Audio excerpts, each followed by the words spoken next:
नमस्कार, आपण पाहताय सांगली न्यूज।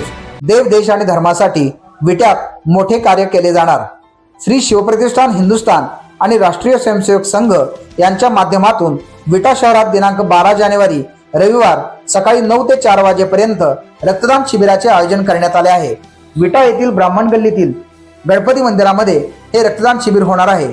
यावेळी सांगलीतील आदर्श ब्लड बँकेच्या वतीने रक्तदात्यांना आकर्षक भेटवस्तूही दिली जाणार आहे। देशामध्ये राहणाऱ्या सर्वच नागरिकांना विविध उपचार घेत असताना रक्ताची गरज भासते। तसेच काही वेळेस रक्तदात्यांनी रक्तदान न केल्याने रक्ताचा तुटवडाही जाणवला जातो।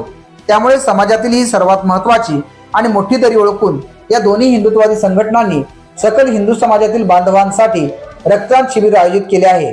श्री शिवप्रतिष्ठानचे संभाजीराव भिडे गुरुजी यांची नुकतीच विटा शहरात मासिक बैठक संपन्न झाली। यावेळी बैठकीत उपस्थित असणाऱ्या धारकऱ्यांना पुढील महिन्यात होणाऱ्या मोहिमेत सहभागी होणे का महत्त्वाचे असणार आहे याबद्दल भिडे गुरुजींनी सर्व धारकऱ्यांना माहिती दिली।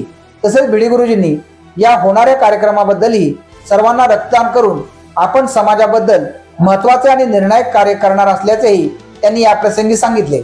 यावेळी श्री शिवप्रतिष्ठान हिंदुस्थानचे खानापूर तालुका अध्यक्ष महेंद्र माने यांनीही खानापूर तालुक्यातील सर्व धारकरी आणि सकल हिंदू समाजातील समाज बांधवांना या रक्तदान शिबिरात सहभागी होण्याचे आवाहन केले।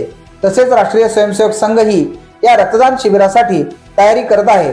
त्यासाठी त्यांच्या विविध ठिकाणी स्वयंसेवकांच्या बैठका सुरू आहेत। श्री शिवप्रतिष्ठानच्या बैठकीनंतर रक्तदान शिबिराबद्दल माहिती देताना खानापूर तालुका प्रमुख महेंद्र माने विटा शहरातील सर्व धारकरी तसेच आपले सकल हिंदू समाज या सर्वांना एक आवाहन करण्यात येते की येणाऱ्या 12 तारखेला स्वामी विवेकानंदांची जयंती या निमित्त आपण सर्व तरुणांनी एक रक्तदानाचा संकल्प केलेला आहे।